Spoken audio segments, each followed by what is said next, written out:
Excellencies, ladies and gentlemen, distinguished guests, good morning. It is with great pleasure that I welcome you all, both in person here at the Geneva Center for Security Policy and online to our conference entitled Redefining Multilateralism in a New Geopolitical Era. Today's event is a joint endeavor. It brings together the expertise and the vision of the Anwar Gargash Diplomatic Academy, the processes of international negotiation network, the PIN network, and the Geneva Center for Security Policy. And this collaboration underscores our shared commitment to fostering a meaningful conversation on a very important topic, how to adapt multilateralism to the rapidly evolving geopolitical realities. Together, we aim to provide a platform for in-depth reflection and vibrant debate. Over the course of three, and I'm sure dynamic panels, you want to explore key dimensions of this issue. First, when it comes to shifts in the geopolitical dynamics, we aim at examining how the changing balance of power in emerging coalitions impact the international system. Second, when it comes to overcoming deadlocks in multilateral negotiations, we want to address ways to navigate stalemates and strengthen productive dialogue.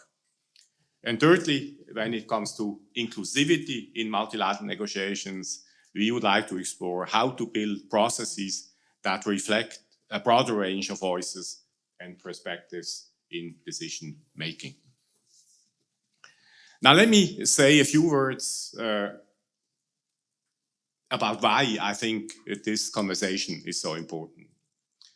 Over the past decade, the challenges facing multilateralism have grown.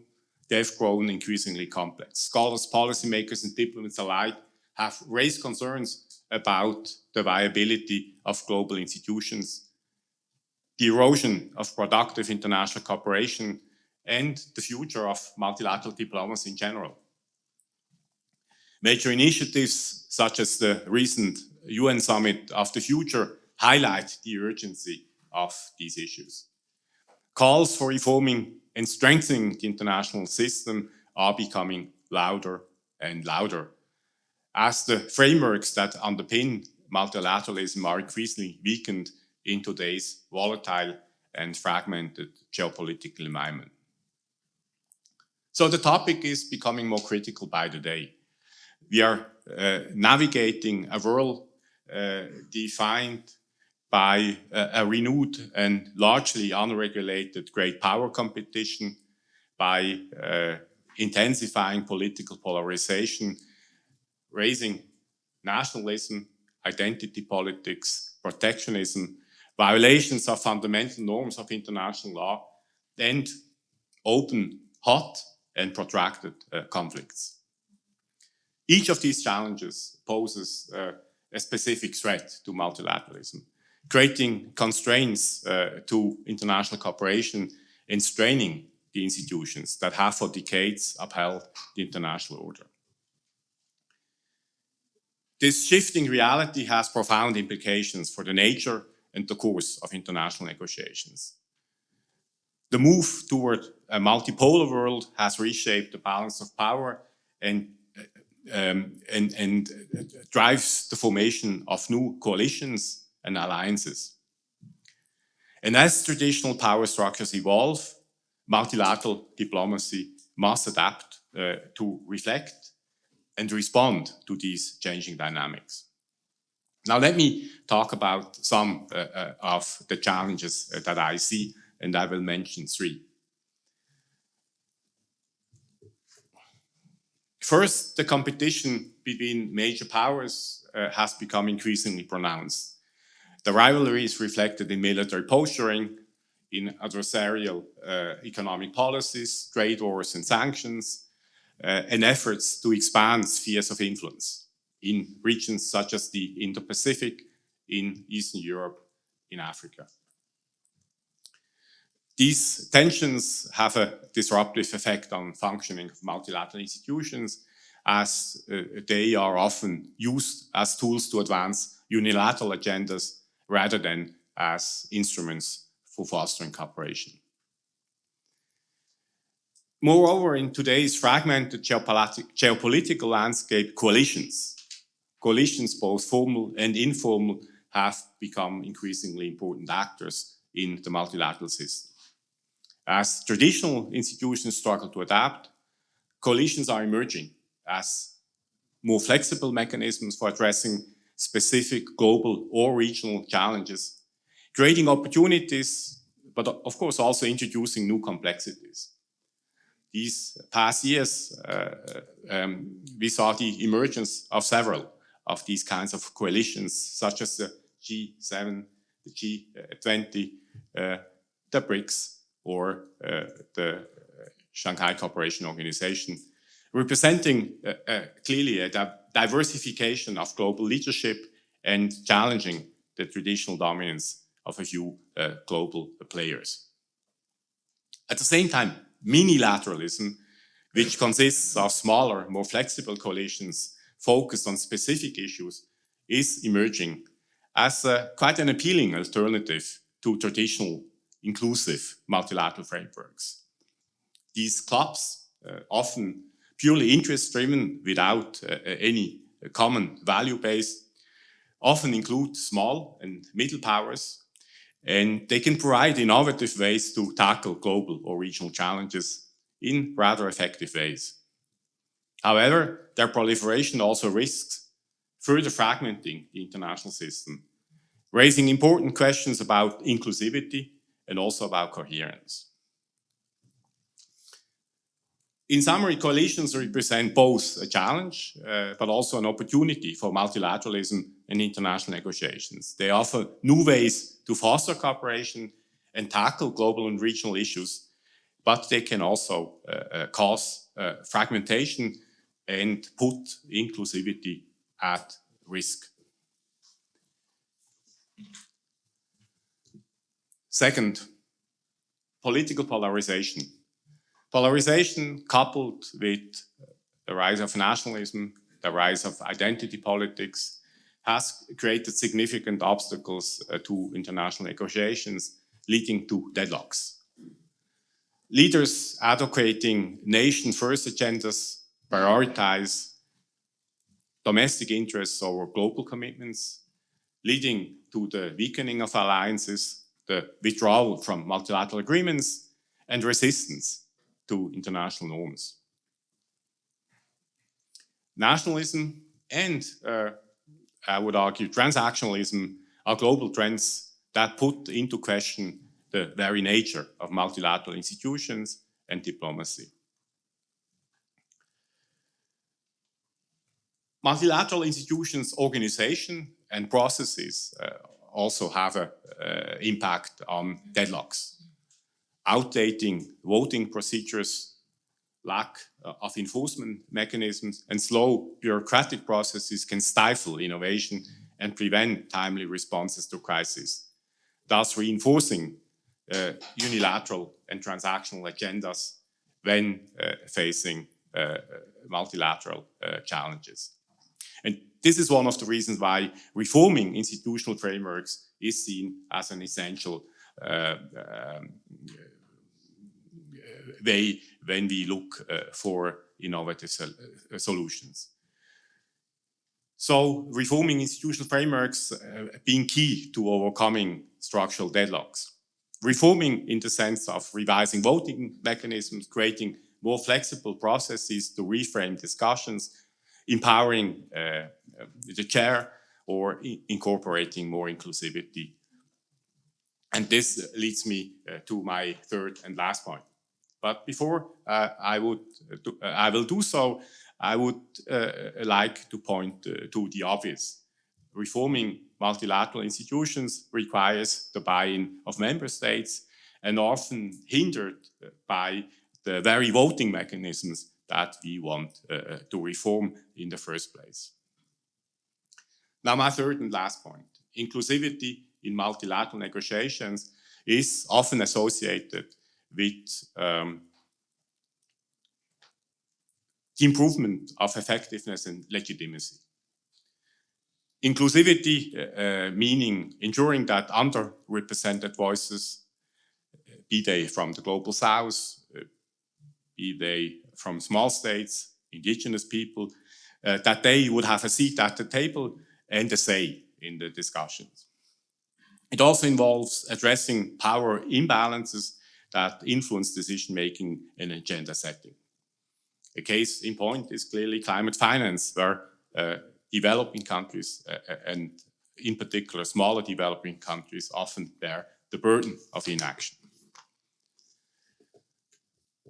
The power dynamics in negotiations is also associated with the inclusion of non-state actors. Non-state actors such as the private sector, civil society, and other relevant actors in international relations. There are sometimes measures put in place, such as digital platforms, public-private partnerships, to enable broader participation from these actors, enhancing access for diverse voices. Inclusivity also comes with challenges, though. Indeed, efforts to increase inclusivity can sometimes result in purely symbolic participation rather than substantive involvement. While underrepresented groups may indeed be present at the table, their input may still be sidelined or ignored, undermining the very purpose of inclusivity. Moreover, in an already complex international landscape, a more inclusive process may add complexities in reaching agreements between diverging priorities. It may also create pushback from established powers that view broader participation as a challenge to their influence and a burden on the efficiency of decision-making processes. So balancing inclusivity with efficiency in international negotiations remains therefore a significant challenge. In conclusion, ladies and gentlemen, we are living in a more unpredictable, in a more unstable world without clear leading powers, and where the Western-led global international rule-based order is put in question. And in midst of all these uncertainties, essential questions are raised. How can multilateral negotiations align with these geopolitical shifts, balancing the interests of traditional major powers while acknowledging the growing influence of emerging actors?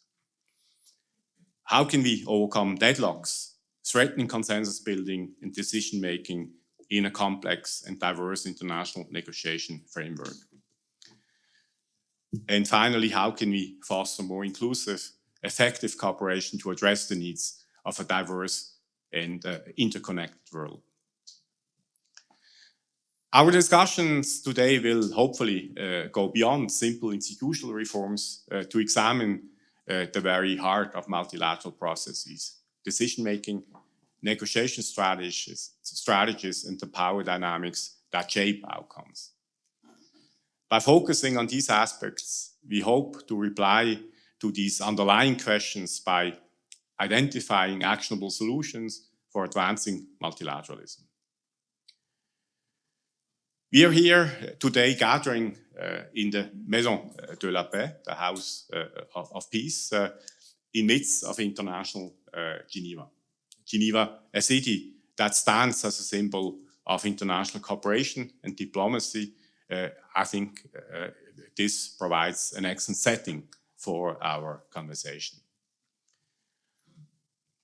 And as part of this vibrant ecosystem of international Geneva, we at the Geneva Center for Security Policy are honored to play a role in encouraging dialogue and contributing to the development of solutions to contemporary security challenges. Guided by our motto, building peace together, We are committed to fostering dialogue, building trust, and supporting policymakers in navigating the complexities of global security to find common solutions to share problems. I'm extremely grateful for the collaboration between our three organizations, and I'm delighted to see that this shared vision has materialized in this important conversation today. I would like to extend my appreciation to our panelists, all seasoned diplomats, negotiators, representatives from key international organizations whose expertise will stimulate our exchanges today. In closing, I would like to encourage you to engage fully in today's discussions.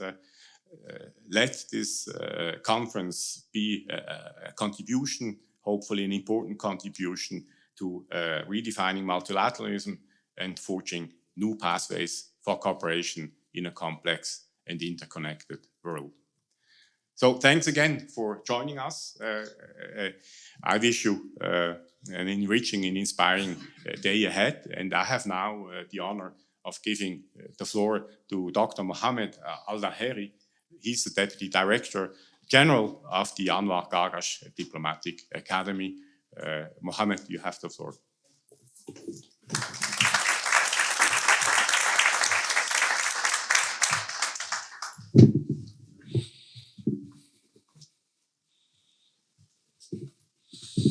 Good morning, everyone.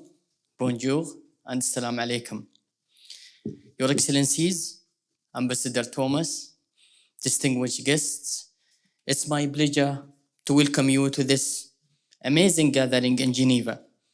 The BIN conference provides an exceptional platform to explore critical global challenges, as my friend Ambassador Thomas mentioned, jointly organized by GCSP, BIN Program, and Anwar Gargash Diplomatic Academy. We are honored to sign an MOU that cemented our working relation with the GCSP, following the successful of the BIN conference, which was held in Abu Dhabi last year. Anwar Gargash Diplomatic Academy and the GCSP have been working to develop initiatives to increase knowledge, research, and capacity building in the area of security and foreign affairs policies. This conference is the result of this partnership, and I'm delighted to be here with my team to be part of it today. Ladies and gentlemen, Anwar Gargash Diplomatic Academy is committed to enhancing thought leadership among the UAE's foreign policy leaders. We do this by providing diplomatic education and state-of-the-art training based on the highest international standards. We also seek to foster innovative insights and research to deepen our understanding of diplomacy and international relations within the region and also on the global stage.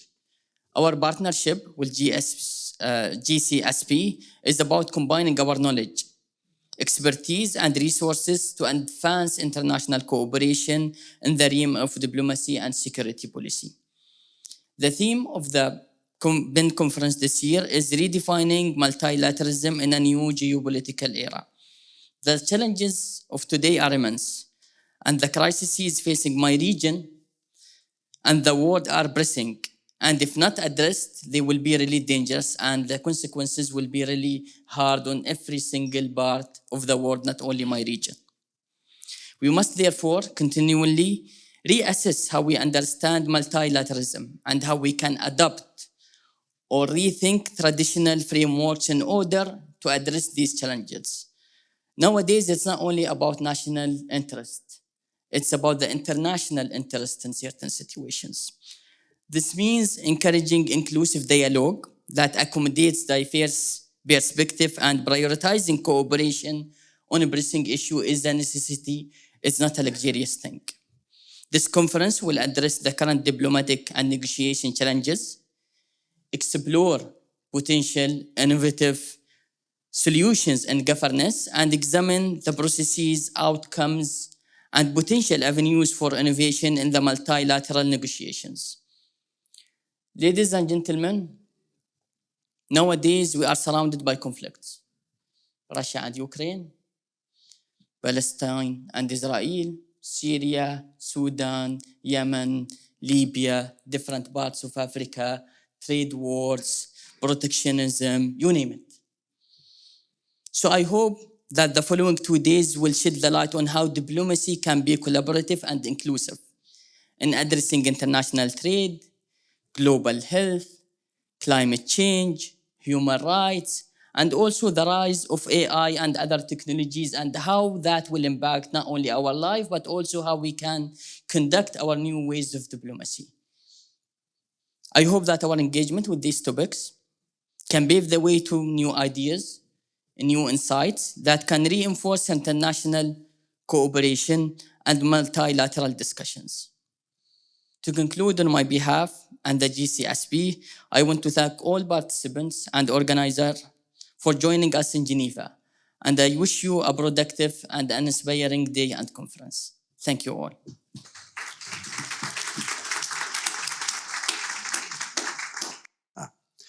My name is Fen Hampson. I'm a professor of international affairs at Carleton University in Ottawa, Canada.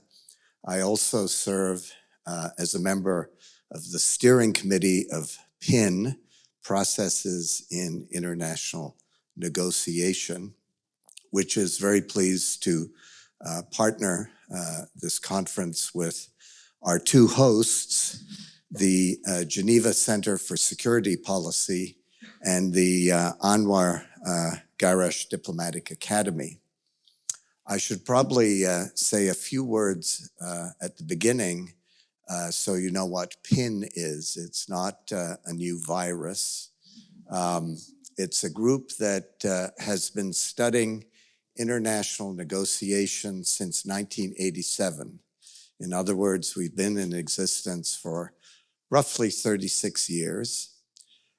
We began at the International Institute of Applied Systems Analysis in Vienna, where the focus of much of PIN's work was on bilateral negotiation challenges between the United States and then the former Soviet Union, with very much a focus on arms control, disarmament issues.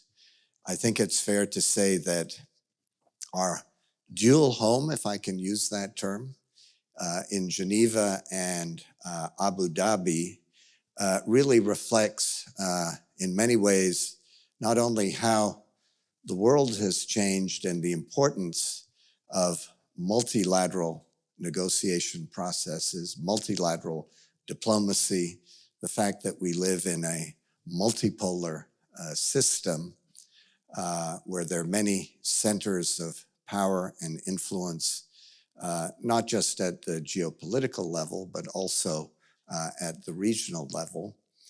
And Bill wanted me to remind you that being in existence for 36 years has also been a very productive 36 years. PIN has produced 36 books, special issues of journal articles, books published by major university presses. And our work today is part of a two-day conference. Today is the practitioner component.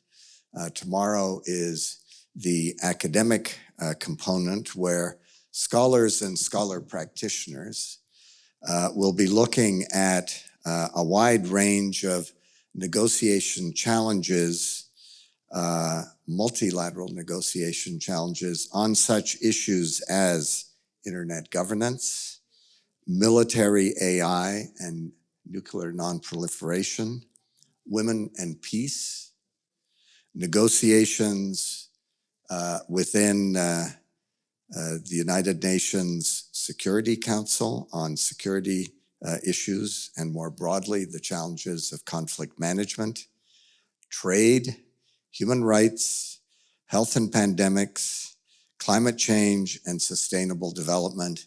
And that's just a few of the topics that we're going to be looking at.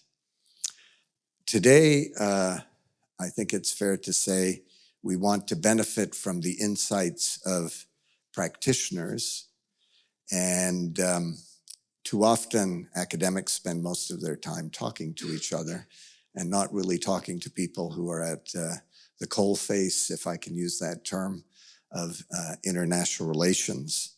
Our first panel, and I'd like to invite our panelists to come up to the stage. And as they're coming up to the stage, I'll introduce them. And I'll take this seat here, if that's all right. But come on up, come on up.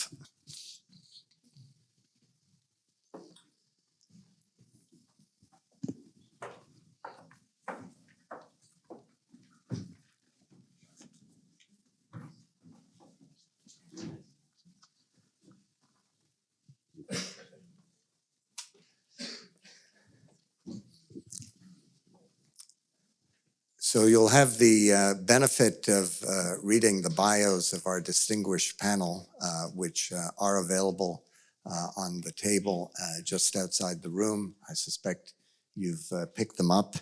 But let me say a brief word about each one of our participants. Ambassador Shen joined the Foreign Service of China in 1997, has spent most of his very distinguished diplomatic career working in the field of international security and disarmament. He is ambassador for disarmament affairs of the People's Republic of China and China's deputy permanent representative to the United Nations here in Geneva. Ambassador Chauhan is a career diplomat from India. She has been in Geneva since 2022, served in previous posts as Consul General of India to Hong Kong and Macau. She's was also Deputy Chief of Staff to the Commonwealth Secretary General. The Commonwealth, as I think most of you know, is based in London and was head of Chancery in the Embassy of India in Madrid, among her many postings. And last but by no means least, Ambassador Tony. Am I pronouncing your name correctly? Tony? Okay, good.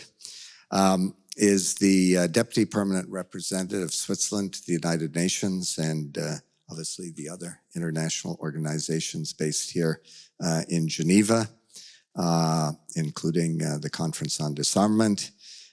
He has had a range of diplomatic postings in Istanbul, at headquarters in Bern, in Russia, at the embassy in Moscow, and also served in Saudi Arabia. So a very warm welcome to our three panelists. Our academic commentator, certainly to the academics here, needs no introduction. Bill Zartman is Professor Emeritus, the Jacob Blaustein Professor at Johns Hopkins University School of Advanced International Studies in Washington. He has written more than 36 books by my count, and I'm not including the PIN books, by the way. He pretty much invented the field of and the study of international negotiations. The term ripe for resolution and hurting stalemate are concepts that are very much Bill neologisms or syllogisms or whatever you want to call them. Anyway, they're terms that will always be associated with the work of Bill Zartman. And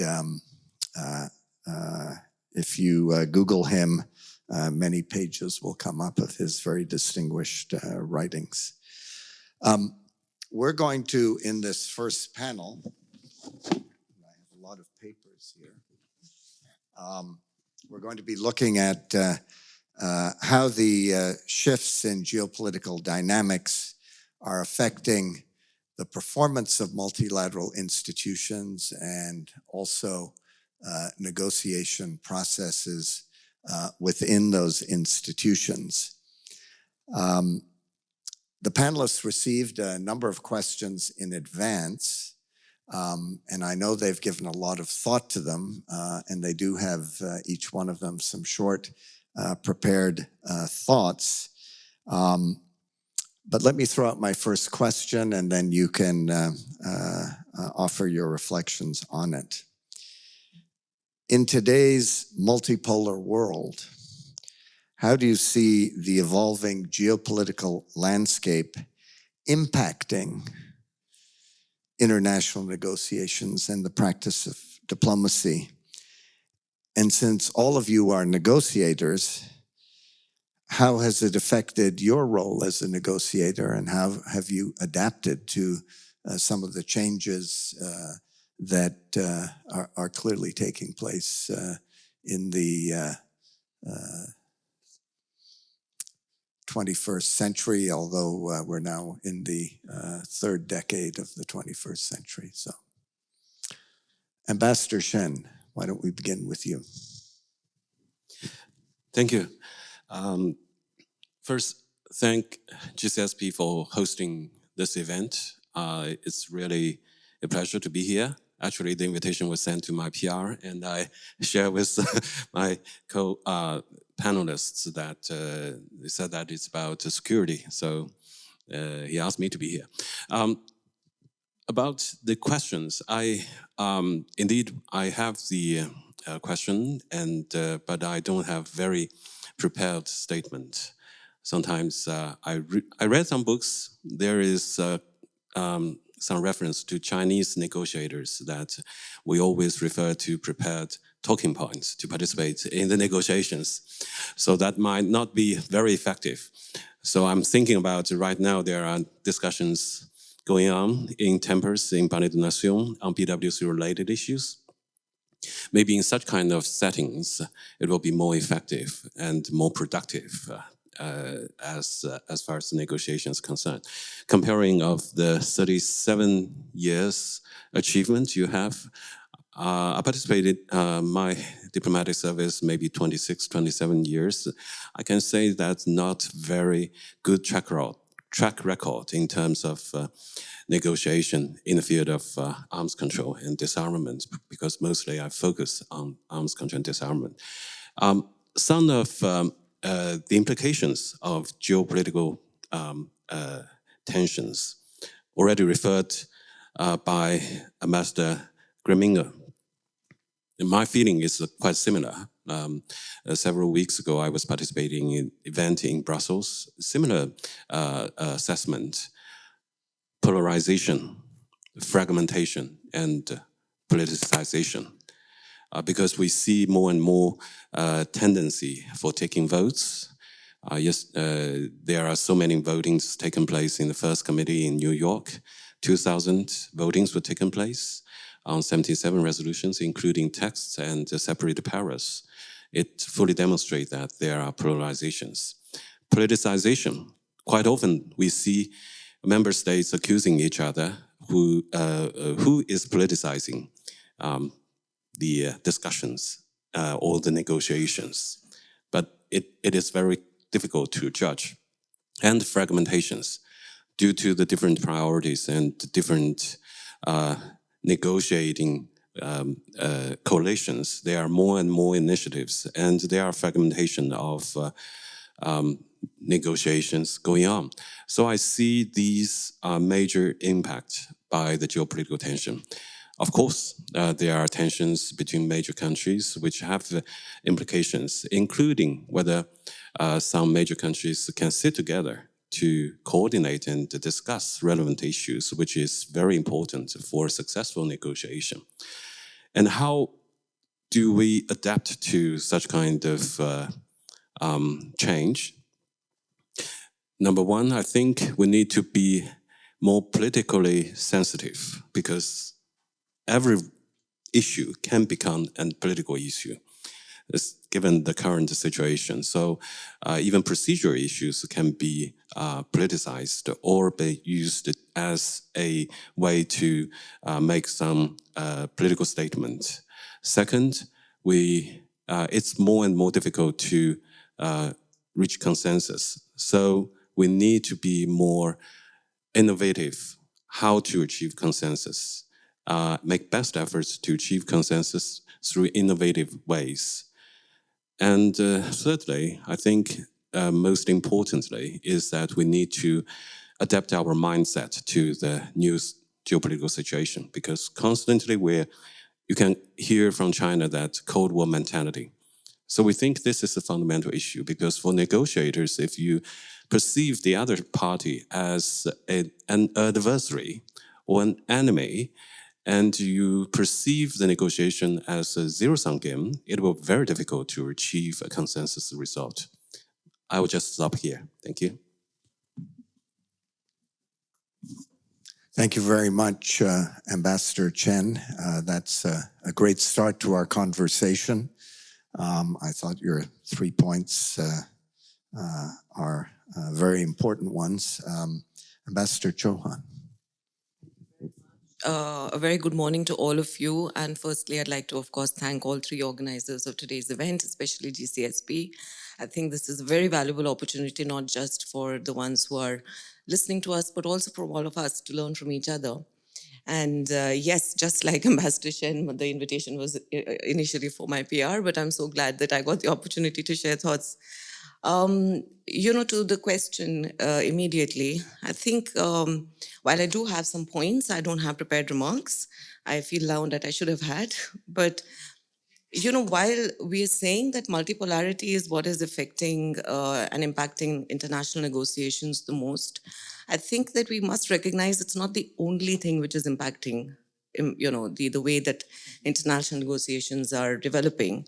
It may be the obvious one, it may be the one that our attention is most attracted to.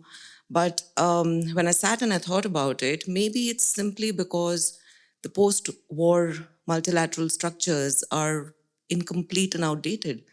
Incomplete in the sense that some of the issues that we are dealing with today could not have been imagined then. I mean, climate challenges that were going to come in the decades ahead were probably not comprehended.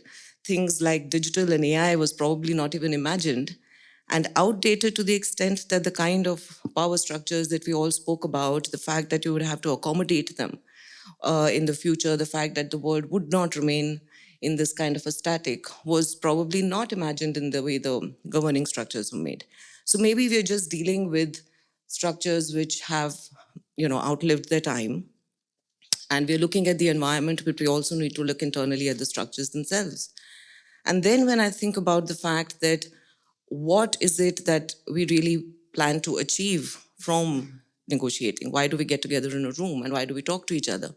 It's really, my attention was drawn to what's written when, the ED Ambassador Greminger was speaking. It's solutions to challenges. And what are the challenges? The challenges are really about the shortfall in the governance of global commons. Because while we're looking at many of the issues the opening remarks spoke about, we're looking at not just addressing climate change, but preserving biodiversity. When we talk about trade flows, we're not looking just at economic competition, but also at securing international sea lanes and the security challenges associated from, say, non-state actors. When we talk about global financial architecture reform, we are not just looking at unsustainable debt burdens, but we're also looking at harmonizing policies on banking and taxation. And when you're talking about governing the future of emerging tech, let's decide first on governing the future of the internet, leave alone AI and other things, right? And frankly, the most glaringly obvious, let's decide how we're going to collectively face the next pandemic, or how we're going to regulate the existing and future use of outer space. And I could go on. My point is that these global commons cannot, in my view, be allowed to be overcome by geopolitical competition and contestation, and we have to find ways to protect and insulate them from what is otherwise always going to be the world that it is. In terms of role as negotiators, very quickly, I think we are the cutting edge of feeling the frustration. We are the ones who probably absorb it, we report back. And one of the things that I feel we need to do as diplomats is to probably talk to academics more, because I feel that we, just like you were mentioning, academics talk to each other, I think diplomats also talk only to each other. So we need to talk to private sector, we need to talk to civil society, and we need to be able to come to the negotiating table with the whole of society approach. I don't think that traditional diplomacy, with knowing what your country's position is and what your national interest is, and you have to make sure you get the bottom line, is going to work anymore, because the issues have become too complex for us to not understand them well enough. And probably, even if you don't specialize in subjects, to be able to get the breadth of the view from all sectors before we come to the table, or we're going to end up negotiating something which is simply not going to work when it hits the reality of the ground. Thank you. I'll stop here.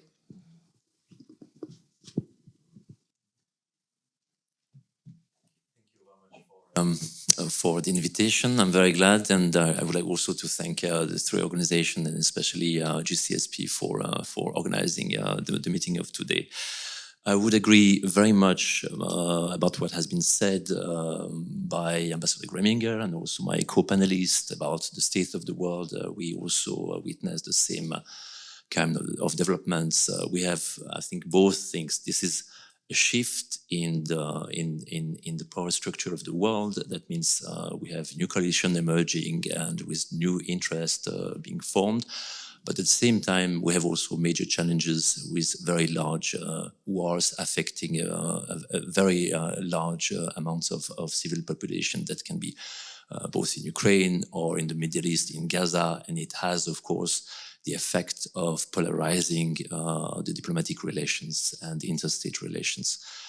This is the fact. As diplomats, we have to live with this reality, but we have a specific role, and I'm very glad that we can discuss that between academics and diplomats. And in the room, I know we have also excellent and very seasoned diplomats among us. So I'm also looking forward to the Q&A session. I think what can we do in terms of interaction as diplomats? I think we have to come back to the basics. That means take more time to listen to the other positions, to find areas of consensus. We have also to create an atmosphere conducive to trust and productive dialogues. Maybe we have also to find ways to organize a meeting in different ways. That means having meetings in more informal setups instead of rushing to formal setups and being really eager to achieve and to defend our national positions. So, as you said, also my co-panelist from India, I think that I think we have to be open also to the different ideas from non-state parties for the negotiations. This is very important. So we have also to be creative and flexible and find this really way of leveraging informal meetings. So I said more focus groups, more smaller groups, and then try to bring those results to larger forums. I also concur with what has been said by Ambassador Shen in the fact that we are witnessing this fragmentation in the UN system by the number of resolutions the number of votes on the resolution that we have to see. But we see also for many processes the attempt to conduct and to lead parallel discussions on the same process. In disarmament, this is typical what we have been seeing in space negotiations, but now we have reconvened and we are merging two processes. But this is a tendency which is very much present in the current negotiations. So there is also, I think, for the diplomats, a duty to see and to try to find consensus to avoid those duplications of processes on specific issues.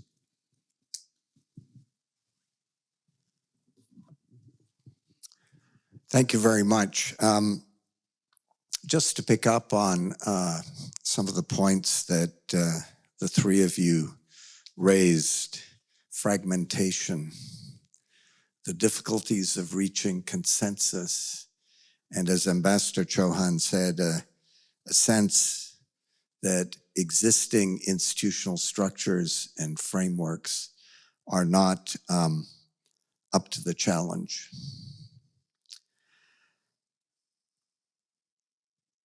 What do we do about it? Do we create new institutional frameworks? Do we move negotiations, as sometimes happens, outside of the formal arena? That was certainly the story of the landmines treaty negotiations, in which Canada was deeply involved in, the so-called Ottawa process, which involved forum switching, essentially going outside of the UN system. It didn't make the Americans very happy, but it was really the only way to reach a consensus.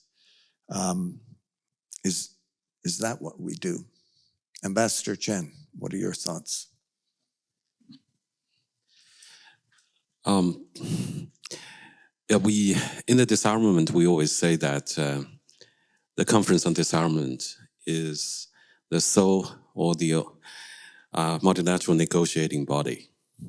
But in reality, we see that negotiations are taking place outside, including the Ottawa Convention, the Oslo Convention, the TPNW, and various other initiatives.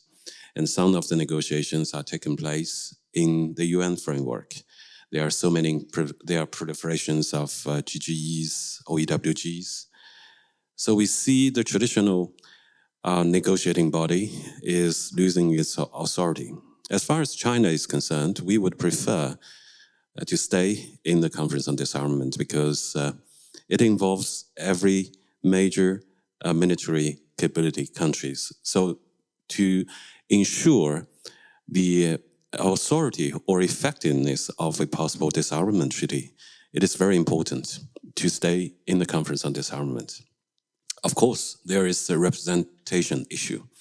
It's not inclusive enough, 65 countries, member states, maybe there need to be more. We are open to that. On the other hand, we also have the argument that in order to make the negotiation efficient, there cannot be an open-ended negotiating body, maybe of limited size. That's why the Conference on Disarmament is designed in this way. So our assessment is that the body itself, the machinery itself, is still valid, but the political will is lacking. The security atmosphere is not good. So we would, as I just mentioned, the mindset is very important. Right now, it's indeed very difficult for just two major powers in the Cold War to impose one set of rules in the Conference on Disarmament to say that, okay, you adopt this or negotiate or not. There are so many actors right now, so we need to listen to each other and try to see consensus, though some of the consensus might not be ambitious enough. So my answer is that we need to preserve the machinery and of course need to update to the current geopolitical situation. And we need to have the United Nations play a central role in this regard. Thank you. Now, not to put words in your mouth, Ambassador Chauhan, but I did hear you say that when it comes to existing institutions, some of the post-war structures are, your words were, incomplete and outdated. Does that mean we sort of continue to focus on reforming existing institutions or creating new ones? And if so, are there any examples you could point to of institutional innovation that are constructive and positive?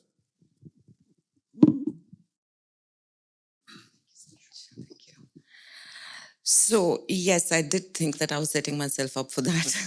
So in terms of, what we've already spoken about, I think one more aspect that came to my mind was about the fact that the flux and the uncertainty that we see around the world is perhaps also because there's an assertion of divergent choices that countries are perhaps not doing in the past.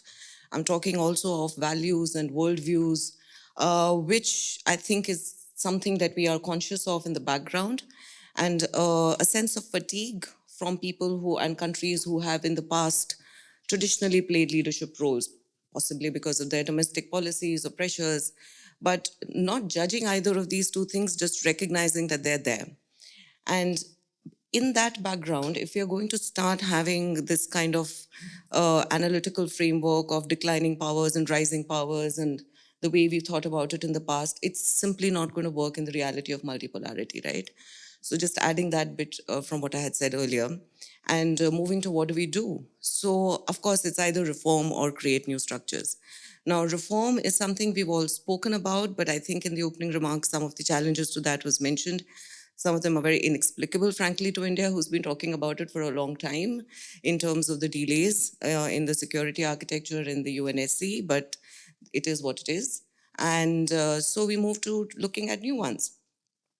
And I think perhaps the multilateralism, the way we've always thought about it, near universal memberships, treaty-based agreements, large bureaucratic institutions which monitor and regulate and enforce them, is maybe not the only way. Maybe we can look at more agile structures. Maybe we can look at something which is more varied architecture. Maybe we can look at domain-specific leaderships. And to take slight issue with what Ambassador Greminger said about multilateralism as being somehow negative or leading to fragmentation, or I think you used the word proliferation.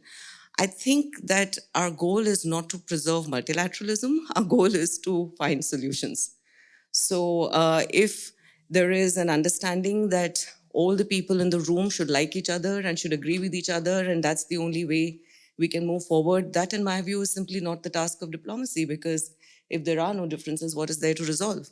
So if we can move forward looking at specific issues and try and build what in India we call multi-alignment, which is you work with different countries in different regions on different topics and issues, try to leave politics out of it, try to find solutions moving forward.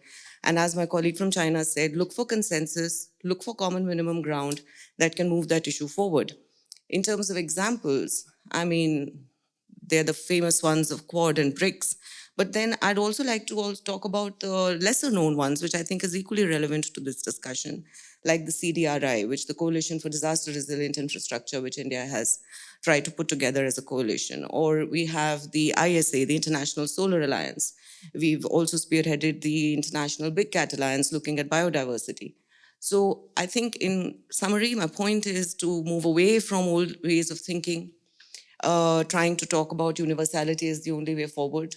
Look at specific issues, look at different groupings, and not to judge them as somehow being opportunistic or negative, because in my view, they're not. Thank you. Ambassador Tony, you sit here in Geneva, where many of the certainly traditional institutions are based. Do you think they're working well, or do you think we need the kinds of adaptive responses that we just heard about from Ambassador Chahani? Yes, I think what we have in Geneva, this is a series of or a lot of institutions, international organizations, which are taking care of specific issues, very specialized organizations. Of course, we can bring reforms to the different organizations, but the thing is that they offer the structure for negotiations, and this is the point on specific issues. And then the question is how the coalitions are formed to be able to find the consensus and solutions. And this is part also of the agility of diplomats to find those coalitions within the institutions. And to take one example, this is the success on the treaty on the intellectual property on genetic resources, which has been achieved this year in Geneva by the WIPO, so the World International Property Organizations, thanks exactly to the fact that we had working coalition between South and the North on the question of genetic resources. It was very important, and it has allowed for this diplomatic success. So we have cross-regional coalition taking place in many institutions in Geneva. So I think this is less a question of the organization than the question of how do we organize ourselves as diplomats or states, and also other stakeholders in the negotiations.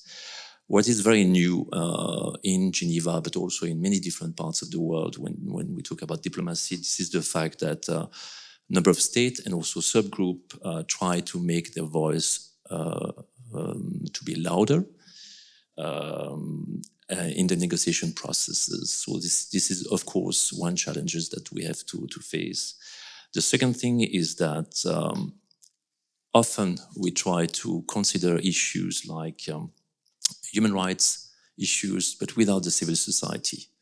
Or we try to address the question of the climate crisis, but without academia or without the private sectors. But we cannot achieve even with coalition, good coalition successes without the participation of other stakeholders.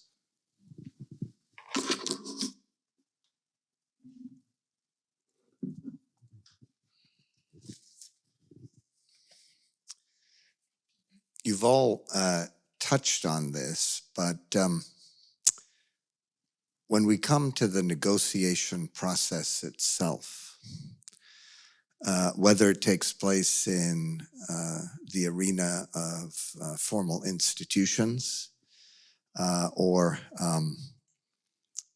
pick-up coalitions, if I can use that term, Ambassador Chauhan, more flexible groupings.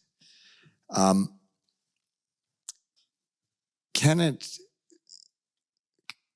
that process really withstand the shifts we're seeing in geopolitics right now, which I think you've all noted is corrosive of international cooperation for the reasons you mentioned? Are there ways to insulate diplomacy from those geopolitical forces as you're trying to promote cooperation, whether it's on intellectual property issues, biodiversity?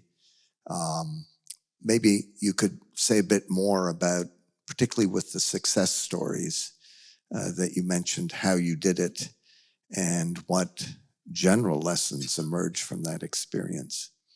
Perhaps we'll start with you, Ambassador Chauhan, and then we'll turn to Ambassador Chen and then Ambassador Tony. Thank you. So immediately popping to my mind in terms of two successes is right here in Geneva in intellectual property, where I think after both of them, after 20 years of negotiations, have concluded two agreements, legally binding instruments. One was on genetic resources and associated traditional knowledge earlier this year in May, and one just, I think, last month now, in November in Riyadh on design law treaty. Now, I thought that these two really showcased the ability of everyone to kind of work together, because the real impetus came when I had just arrived in 2022, when the WIPO General Assembly decided to put a deadline by when the diplomatic conference is to be held. And I think that itself required a lot of very kind of active diplomacy on the parts of many, many countries to say, because everyone realized that if there is a deadline, you don't want to come back saying that all of us collectively failed to meet it. So sometimes maybe it just helps if things are not completely open-ended. In some things like the pandemic treaty, deadlines are not working, where we have agreed to be trying and finalize something till a certain date. But I think the issues there are a little more entrenched. But having said that, the issues in these two treaties I mentioned were also quite entrenched. That's why they took a long time. But the fact that there was a deadline, the fact that everybody decided to start working on a cleaner, smaller text, because over the years, that's another thing that happens. Everybody wants to add in what they feel is important to them, and then you suddenly have 200 pages of very unwieldy text which nobody really knows. And there's also the fact that negotiators are not constant. We're moving, right? So every time you have a new colleague move in, they may not understand the fact that certain discussions have happened in the past. So maybe we try to look at ways in which we become a little more pragmatic in the way we approach the discussions on the important issues with the two examples I just gave here. Smaller groups, of course, always work. I think in any type of negotiations, water cooler conversations work. But to try and formalize them in a way that you, like what I personally call, this is my personal view, this is not the Indian government, the Lego block approach. Try and work on little bits together and try to finalize them and then see how you can make them all fit together. So get a few small things right in smaller groups and then bring them back to the table and see how you can kind of, smoothen the rough edges. So these are some of the examples that I can think of where we have showcased success in Geneva right here this year. Thank you.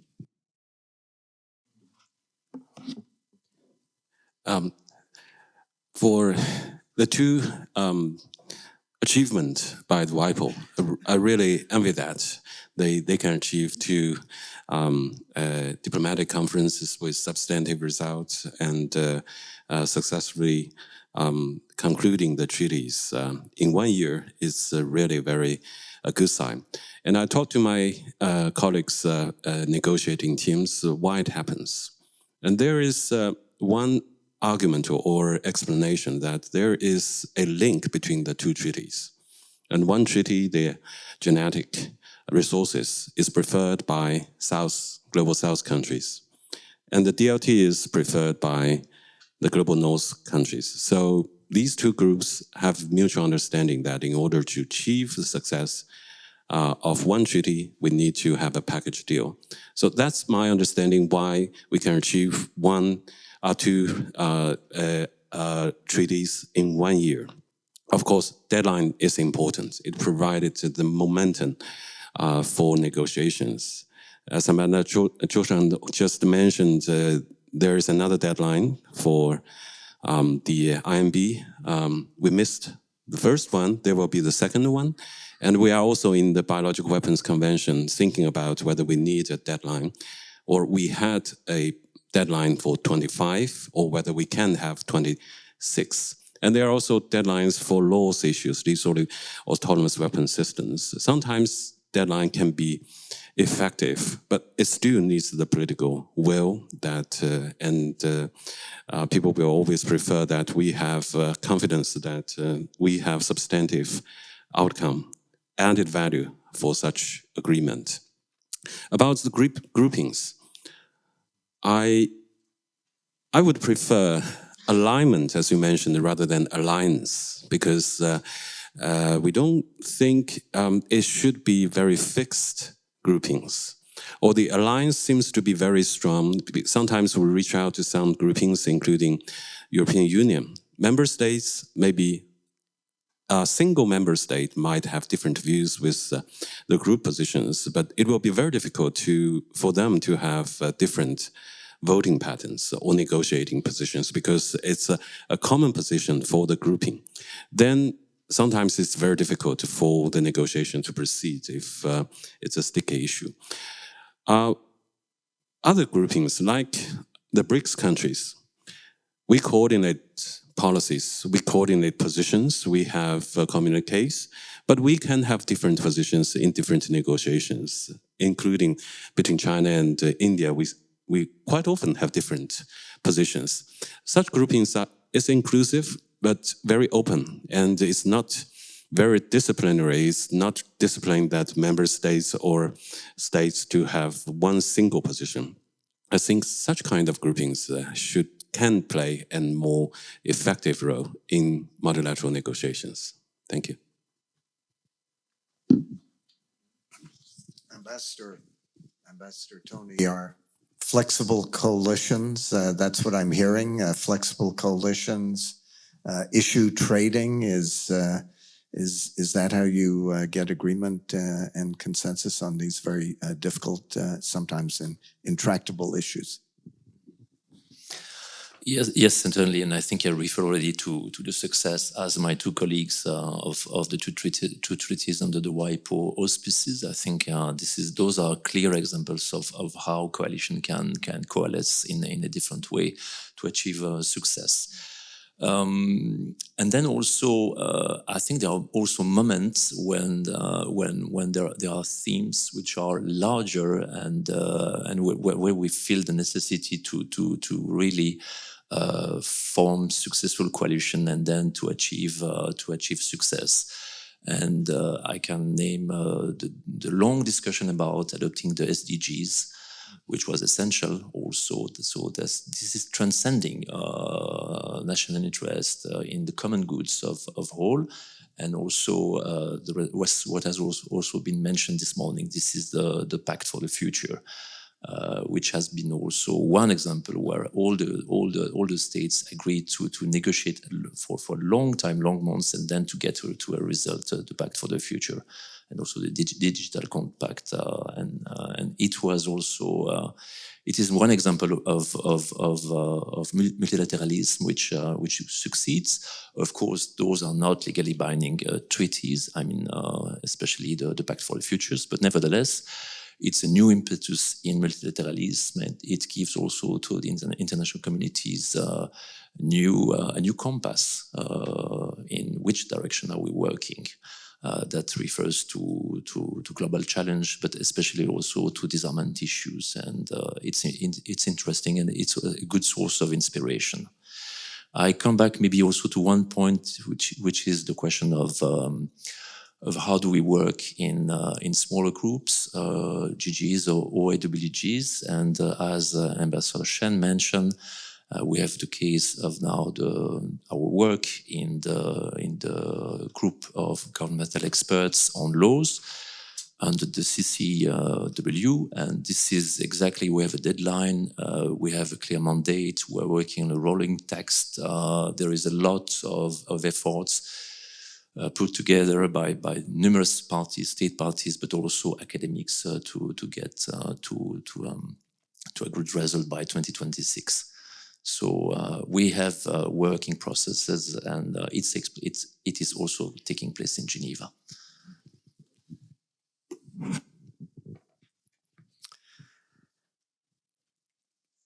I was asked by the organizers before we turn things open to our audience to put a specific question to each one of you. So let me start with you, Ambassador Chauhan. As a representative of a country, I'm not sure I would use this terminology, often described as an emerging power. I would say India has arrived. It's not an emerging power. How do you perceive the role of traditional great powers in the multilateral setting? This may be an unfair question. Are they engaging effectively in new initiatives, particularly some of the ones that you described? You don't have to mention names. I know you're a diplomat, and we are in Geneva after all, so we have to be diplomatically polite. But do you see engagement in some of the Lego block building exercises that you identified? Thank you. Let me not be too candid. So yes, I think that there is a shift in the attitudes. I think we are all aware of it, but I wouldn't say that there is an unwillingness. And I also don't want to talk on behalf of other countries. I think I'd rather take the opportunity to speak about how India sees its role. And I think that the expectation of contributions from India as we are able to provide solutions, indigenous ones, both to our people as well as its best practices. So one of the things is that Indians in general do have a sense of very positive nationalism, but at the same time, we have a deep sense of internationalism. In fact, the very common Indian belief is of the world being one family. It's a civilizational term. We used it in our G20 presidency as the theme. It's called Vasudev Kutumbakam. It means the world is one family, right? And from there comes this feeling that that we are more alike than we are different across the world, that the challenges we face are similar, the choices made by a few will impact the many, etc. Right? Now, these are choices that we are, the kind of thinking that we grew up with. which makes, I think, Indians in general very willing to find consensus and to bring everyone together. Now, how does it translate into the real world? I would say, look at the time I just mentioned, the G20. Something which had been spoken about for many years before that, we finally ensured that the African Union became a permanent member of the G20, right? When we speak of inclusivity, the G20 itself, I think, had got created because the existing mechanisms couldn't find solutions during the financial crisis. So it's another example of a minilateral, if you may, but which is, performing, and how we made it more.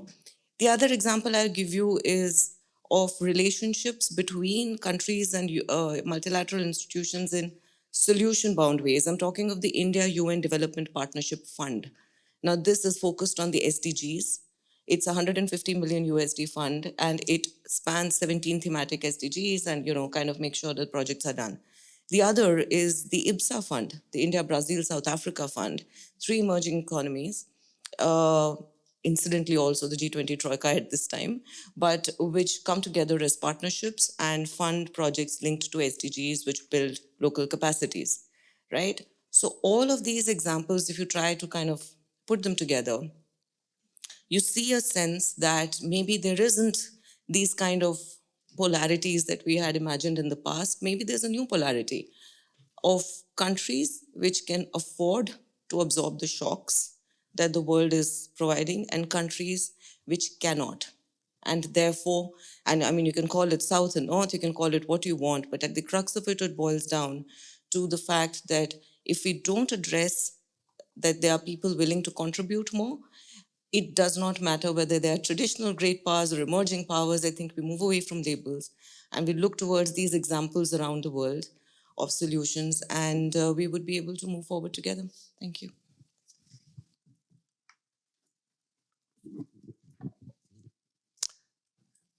Ambassador Chen, as a major power with a significant political and economic influence, how do you see China's role and its role alongside other great powers in the multilateral setting, particularly in negotiating new agreements, new treaties? China's role, as major country, I prefer not to say major power, but major country in terms of the size of the population, the size of its economy, and the size of its market. It's a big country, and it can play, and it is playing an important role in multilateral negotiations. The difference, I feel, is that 20 years ago, or at least 20 years ago, when we participate in international meetings, we can remain silent. We just sit in the room and listening to what others say and negotiation positions, report back.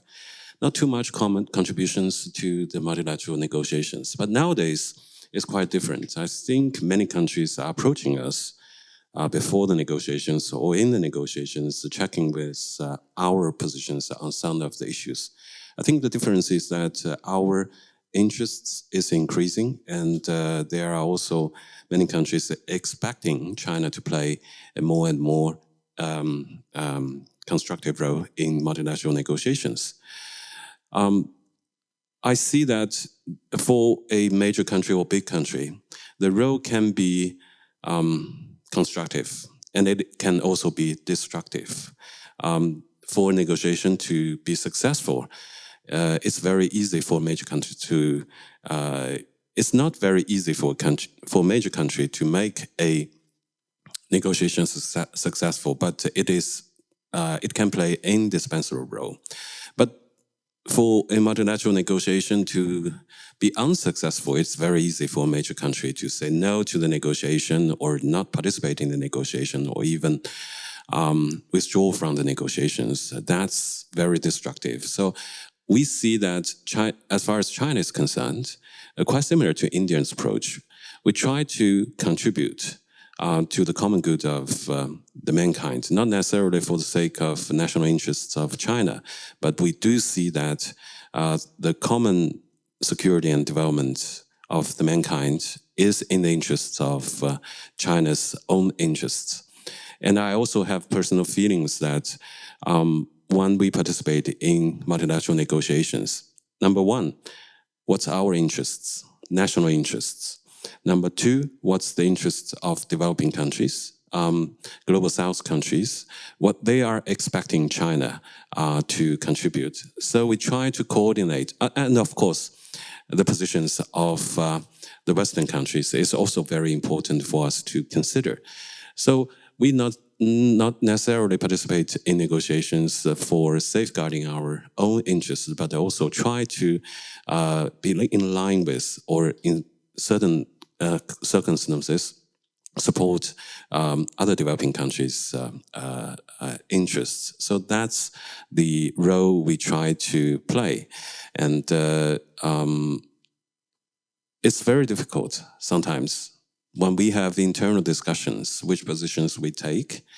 For China's national interests, it's easy to make a decision.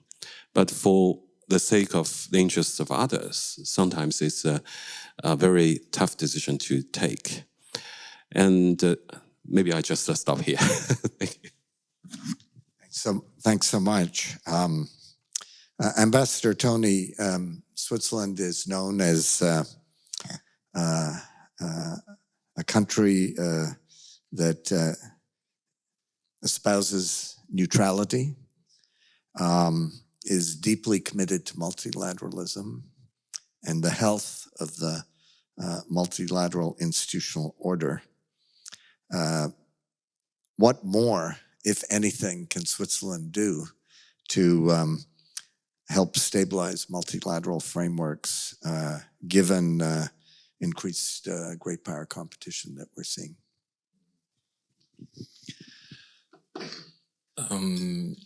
Yes, neutrality and the commitment of Switzerland for multilateralism is a given. It has been a given for a long time, and with that comes, of course, the question, or the fact that Switzerland is very much predictable, and also wishes to act as a country which is stabilizing the multilateralism in many facts. But maybe one area where we will continue to do our share is reinforcing Geneva as a place or an ecosystem where there are discussion which is done by our four multi-stakeholders. That means different parties meeting in Geneva and finding solution. And I think this is a good way also to counter this polarization that we have been talking about during our discussion. Also, and that I take one example, this is regarding artificial intelligence. We have a great organization working on the question of communication, artificial intelligence in Geneva. And this is the position that Switzerland has defended. Instead of devising or dividing how we can discuss about AI, we try to bring the different organizations together and support the fact that they want to work together in Geneva for proposing solutions.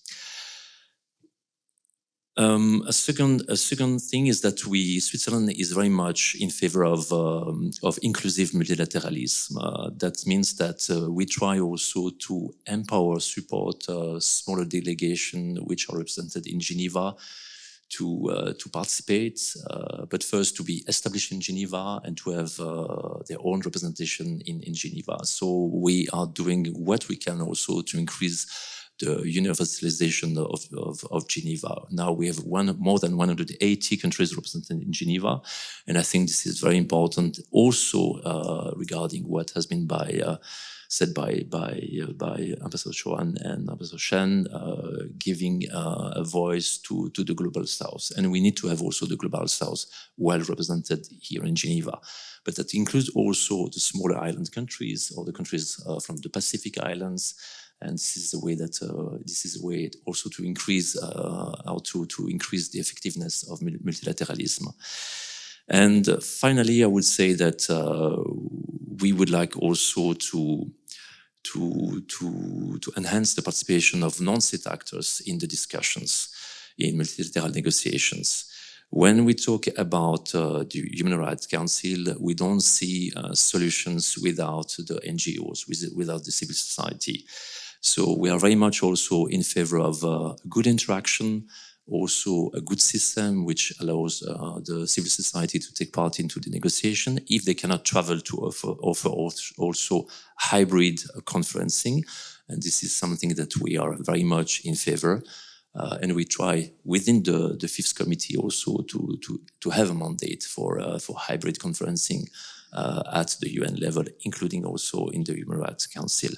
Second point, we try also to support platform for better synergies and further engagement of the private sector. So, for example, we are supporting the building bridges, which is a way to better connect also private sectors with diplomats. And we will have a summit next Monday in Geneva.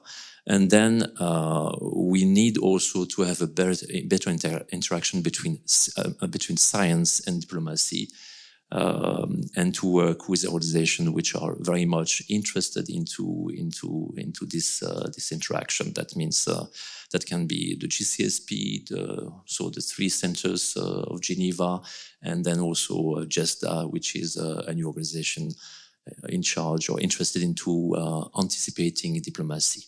So this is how Switzerland can also contribute also to multilateralism, and of course also the engagement and commitment of Switzerland for international law, especially also international humanitarian law, which is, I think, the basis of how we are organized and how do we respect the obligation of each other in this multilateralism. That's it.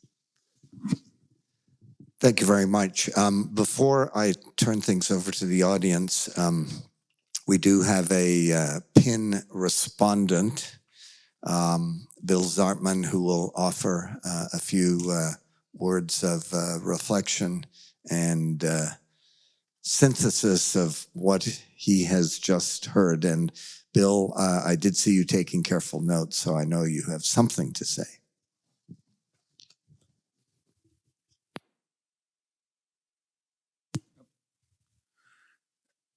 I have the impossible task of trying to summarize and respond to all the good things that have been said on, I think, a common direction on a common theme.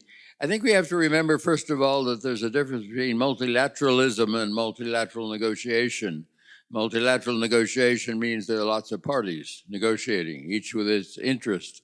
Multilateralism means that we're working toward institutionalization of common interests as we join in expressing and defending our own interests as parties. There's a kind of a higher goal within that.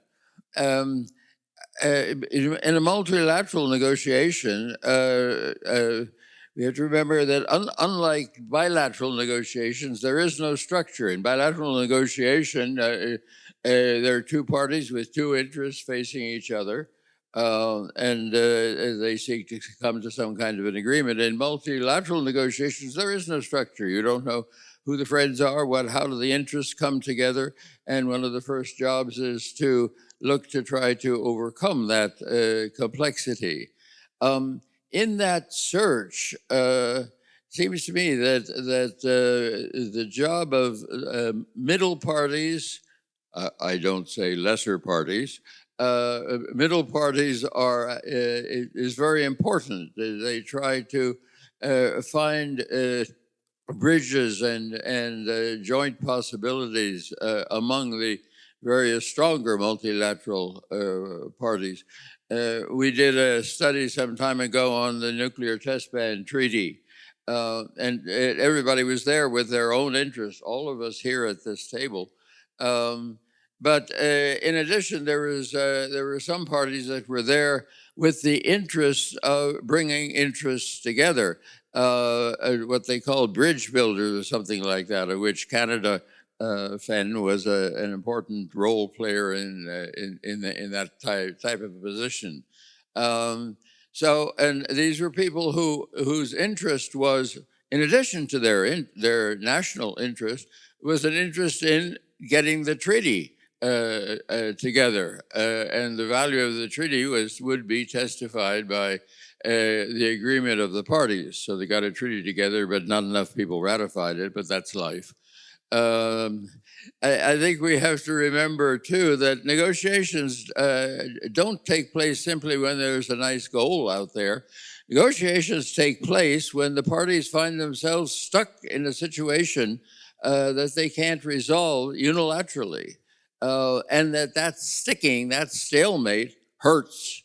They're the only ones who decide whether that hurts or not, and whether multilateral or bilateral, or whether negotiations in general is a way to get them out of this situation that we call a multilateral hurting stalemate. And so negotiation begins with conflict in which we have our interests. And the question is overcoming that conflict in which our interests are engaged. And there again, the middle party has a role to play in helping us in that. You know, it's a little like a situation is a little like the situation of PIN at the present time and in its past. We began housed by IASA, the International Institute of Applied System Analysis. It was an international organization, no single states organization, but states found themselves. It was established at the time of the first détente between the Soviet Union and the United States, when they asked themselves, what do we say that's common? And they decided that international systems, that systems was a common word, even though they defined it differently. And now we are housed by cooperation between two states, Abu Dhabi and Switzerland. Or the Emirates and Switzerland, I should say. So the result is from multilateral negotiations, not simply multilateralism. Some time ago, we played a simulation. I was in Côte d'Ivoire, and we were looking to overcome the conflict among the parties over leadership in Côte d'Ivoire. And it had very good participation from diplomats and statesmen from Côte d'Ivoire and other African countries. And the game was about choosing a chief of this village where the former chief had died. And as the negotiations went on, it became more and more hostile. Each party in Côte d'Ivoire, in our fictional Côte d'Ivoire, had its own candidate, and they fought together to try to negotiate some kind of solution. And then suddenly, in the midst of that, a high-placed figure suddenly cried out, "Eh, monsieur, il faut penser au village." Eh bien, mesdames, messieurs, il faut penser au village. Thank you very much, Bill. At this point, I invite our audience to pose questions, not make speeches, pose questions. The gentleman with the pink tie. I'm Bill Potter. I direct the Center for Nonproliferation Studies in Monterey. And my question was stimulated by Thomas Grimmer's initial observation that one of the problems with multilateral diplomacy and institutions today is outdated voting procedures. And I would argue that with the notable exception of the CD, that the problem is really not procedures, it's the practice. Because in almost all of the international conventions and the NPT review process, as an example, there are very well-stated rules which allow for voting on both substantive and procedural issues. And yet there's been this tremendous reluctance on the part of states to exercise the opportunities that are afforded by the rules. And so I'm kind of struck, and I look at my friend Ambassador Shen in particular here, who I think correctly calls for the need for more innovation. And yet I don't see that innovation in practice. I see this tremendous reluctance. And perhaps Ambassador Cooney also we participate in the NPT review process. And there are occasions recently, certainly in 2023, where there was a violation of common diplomatic practice. And yet even under those circumstances, states were not prepared to exercise the right to vote on a procedural matter. So I'm curious about your views on that. And though I know Ambassador Choban didn't participate in the NPT review process, perhaps you can point to another forum and also comment on the possibility of showing more innovation when it comes to exercising the rights to vote on at least procedural, if not substantive matters. Thank you. We'll start with you, Ambassador Chang, and then Ambassador Jones. Oh, no, thank you. For innovation, I did not just direct a link to conference on disarmament, but we see that there has some new ideas, the continuity issue, whether we can reestablish the subsidiary bodies immediately after the opening of next year's session. I think this is a quite achievement for this year's conference on disarmament. And again, the Indian was the first presidency of this year's conference on disarmament. And I remember my predecessor's predecessor, our PR in New York, when he arrived here, the first initiative he raised it that whether the Conference on Disarmament can be open to all member states of the United Nations. This is an initiative that seems to be more inclusive. And the second initiative he has is whether the Conference on Disarmament can negotiate more codes of conduct rather than legally binding instruments. Of course, different parties have different views, and due to the consensus rule, it is very difficult to achieve, to make progress on his initiatives. But we will see what will happen next year, given the momentum we have achieved this year. With regard to the procedure issue in the PrepCom, the NPT, as I mentioned, we always hope there will be consensus decisions, either on substantive issues or on procedure issues. Because if we open the Pandora's box of voting on some of the procedure issues, it will be increasing polarization or confrontation among member states. It will get even more difficult for the conference to achieve progress. So that's why our preference, try every effort to achieve consensus. Thank you. Well, I can actually happily say I do not deal with the disarmament issues, but they say that conference on disarmament is quite similar to. Okay, so I'm just going to extrapolate from there. But hearing internally from some of what our ambassador to the CD says, I think that I'd broadly agree with what Ambassador Shin said in terms of the fact that there has been kind of a move towards, trying to innovate, if I may say. I think there was a bit of discussion that was during our presidency of the CD. But eventually, the voting ends up becoming numbers game, right? In anywhere. And therefore, it is something which if we can do without, then, and if we can try and bring consensus without it, then in my view, that would be preferable. But yes, speaking about an organization I don't know much about. Ambassador Tony. Yeah, very shortly, I can just agree with what has been said. And also, when we talk about negotiations or discussion, deliberation in the framework of the NPT or the CD, we know that the stakes are very high.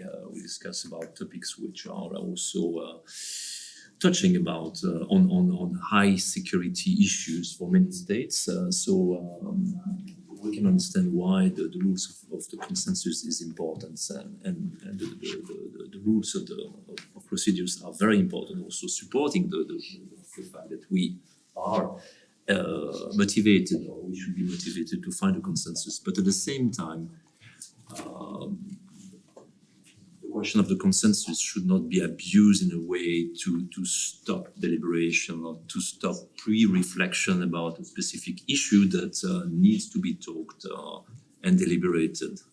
It should not be a veto power given to a few states to avoid that we have any kind of discussion on a specific topic, which is important security-wise for so many of us. And the question of nuclear disarmament, the question of proliferation, the question of the different topics that we are talking in the city, this is important. So, but probably we have to come back to the basics, which is building trust among us, to have this free discussion also taking place within the framework of multilateralism. And then we will not need to have a kind of veto. Play the game, but don't game the rules. This gentleman. Thank you very much for this fascinating panel and your contributions. It speaks to me as a former negotiator. I was a diplomat for the European Union. And now with the Institute for Global Negotiation, an organization based in Zurich, developing an initiative, and I will come to my question on the role of the chairs in negotiations. The initiative that we're developing is to provide more support to chairs of global negotiation processes. I chair negotiations myself. When you're the chair of negotiation, you have 193 states plus the management of stakeholders. Often what we see is that negotiation processes get quite a lot of support when it comes to substance from the international organization. When it comes to secretariat support of logistics, documentation, all that. But the chair doesn't necessarily have much in terms of negotiation support. And I think what we see often is a situation where much more could be done to equip the chairs with how to mobilize the toolbox of negotiation in terms of formats, in terms of mindset, in terms of innovation as well, in terms of what is it that we can do. I suggested to the chair of the negotiation in plastics recently in Busan, why not displaying in the middle of a deadlock negotiation a short section of the latest Netflix film By Now on plastics. And then you have all the negotiators visually, seeing what we're talking about. And there are many ways to innovate in what the role of the chairs could be and how they could be much more equipped in terms of mobilizing the full toolbox of negotiation. So out of your experience, and maybe from the viewpoint of Professor Zatman, what is it that can be done to strengthen the role of the chairs, to allow them really to have better means to manage the negotiation processes so that states and all involved are more likely to get closer or reach an agreement? I might start with Ambassador Tony, because you talked about the important role of Switzerland in supporting the multilateral system, smaller states. Do you support you? In a way, yes, for some conventions. If I look at the convention on the Mind-Ban Treaty or the convention banning the cluster munitions, we have ISU, so international support units, which are really the help for the chair. They have the institutional memory of what has happened. They are made of professionals working with the chair and supporting for the different steps of the meetings, the review conferences. So this is a very important support. And then during the negotiations, when there is any kind of sensitivity arriving, there are also the vice chairs, the troika, the previous chairs who can advise and enlarge that to a kind of large view of the bureau. And I think this is important that the role of the chair and the role of the bureau is a role which is as neutral as possible, finding consensus, finding solutions. And this is maybe one of the reasons why the first INB discussions, the first processes also failed, because there was a very strong wishes by bureau members within the negotiation to also promote their own views or national interest. But I mean, the role of the bureau or the friends of the chair, because we have also this possibility, is really to accompany the chair and propose solution with a very large view. And this is why also I think the two wide post treaties have been adopted, because the chairs played the middle part. So not take part, but I agree there is a need for the support of the chair, especially when the situation is getting politically loaded. Ambassador Chauhan, I and maybe was- you could comment on some of the mini-lateral examples you referred to in terms of the role of chairs and those Sure. more sort of ad hoc. Sure. gaps. So, very quickly in this framework, one is I was immediately reminded of the example I gave myself of the GRA treaty. And my kind of, it was my first week in Geneva, which is why it was so kind of more emphatic to me. It was the chair who decided to put that cleaner text I was referring to, which was the chair's summary. So I think that the fact that there are many chairs who are willing to put in the time and the effort and present alternate texts to something which may have become unwieldy, I think that's one way of supporting chairs when they're able to kind of do some substantive, contribution. The other was from the example that I mentioned earlier of the G20, where I've already spoken about putting in the AU as a permanent member, but then also focusing agenda setting. So we created the new disaster risk reduction working group in the G20 and working, of course, with UNDRR and the Sendai framework.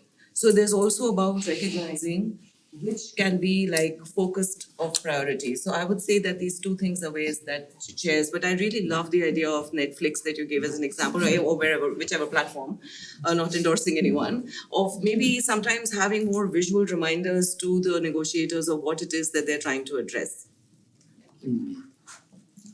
Ambassador. We are running short of chairs in the disarmament community.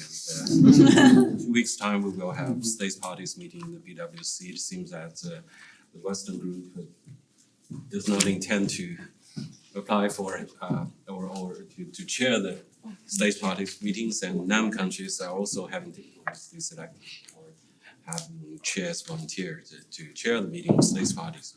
I think the problem is that everyone knows in this difficult time, it is very difficult to achieve substantive progress in such kind of conferences.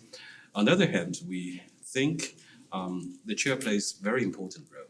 And sometimes in the current situation, Professor Zapman just mentioned the middle powers can play a very important role given the successful experience we have in the recent negotiations in Bible.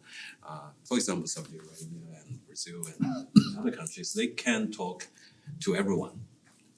They can be the bridge builder. So they also have a strong team back home, which support them. So it's very important.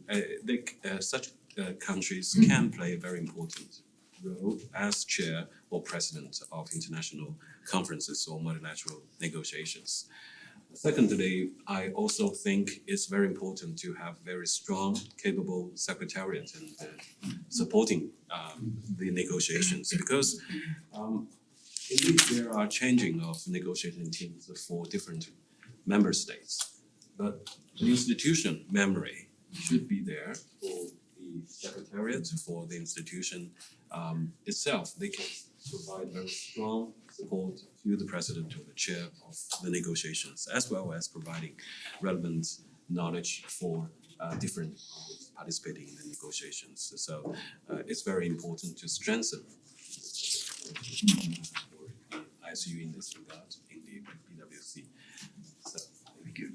We have a question here and a question there. So I'll start with you and then turn to you.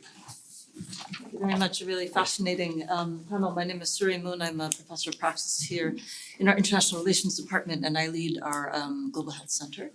I've been very concerned about the erosion of international norms over the last few years, especially international humanitarian law, the very frequent attacks on healthcare facilities, for example, and in conflict zones, and more recently, I would say, an erosion of the nuclear taboo. So I have a very simple question on a topic that is very far from my own expertise. And this question is really for our government representatives. Is the multilateral system, can the multilateral system prevent the use of nuclear weapons today? Small question. Yes or no? Who'd like to begin? Master Chen? my answer is yes.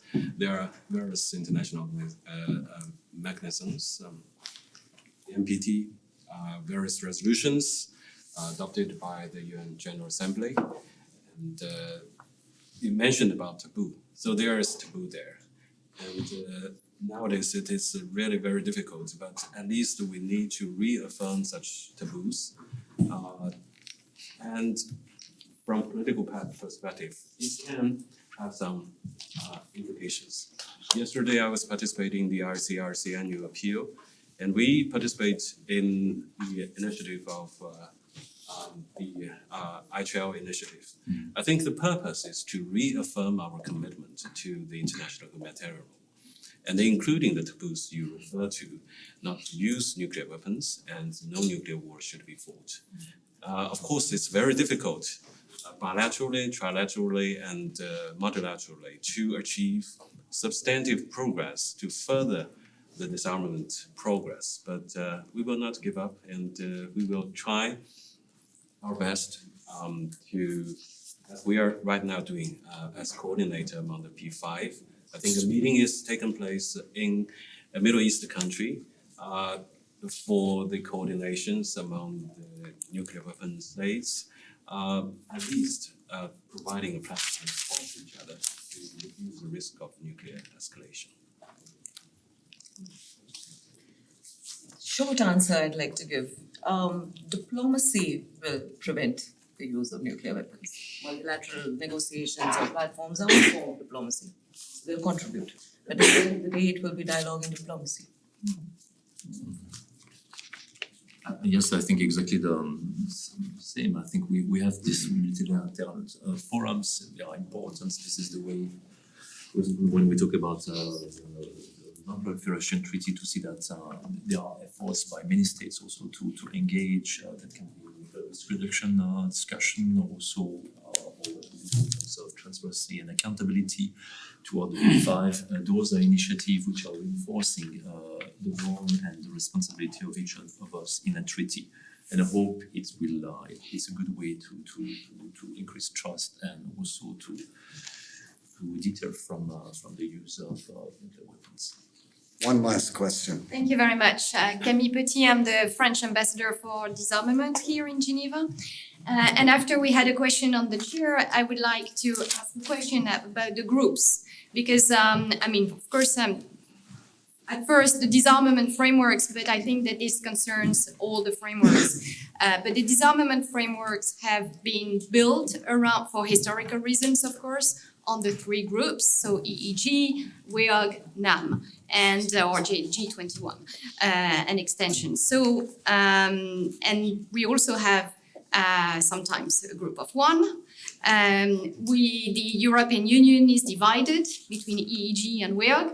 And NAM, I think it's it tries to encompass very different views.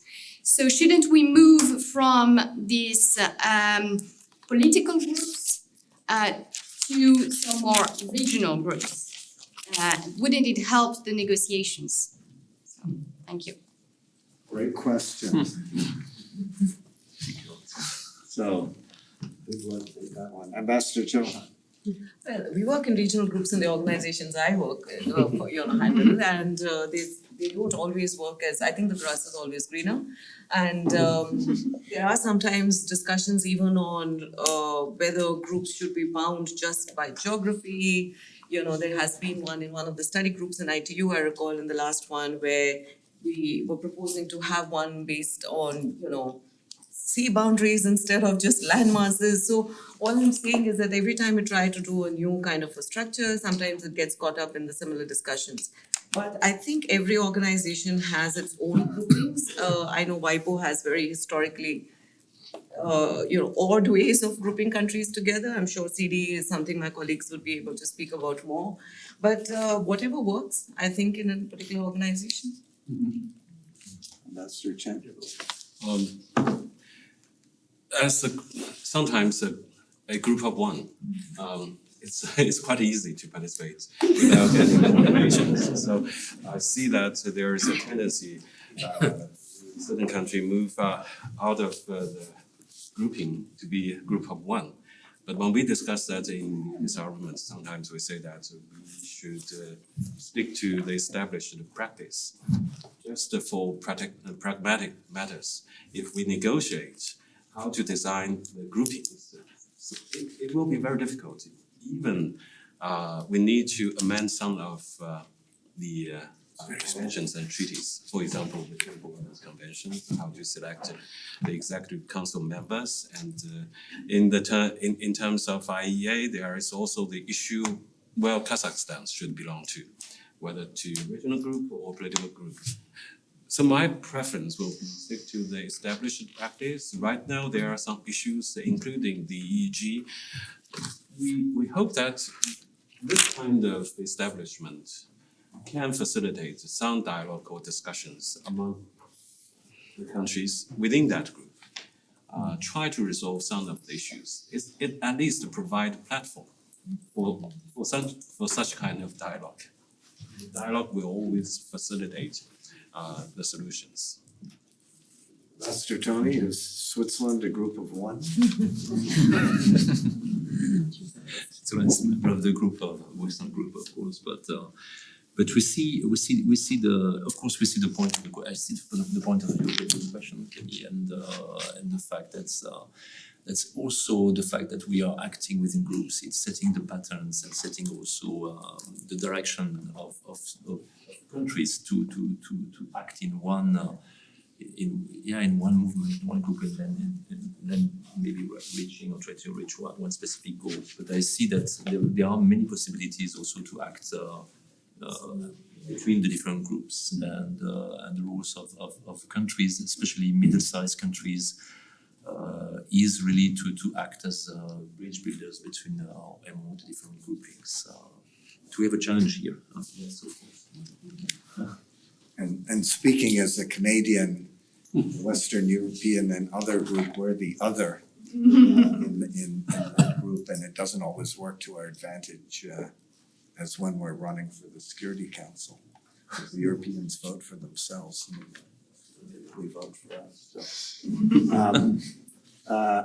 Please join me. Our time is up, but please join me in thanking our four speakers for really a terrific beginning to our discussions.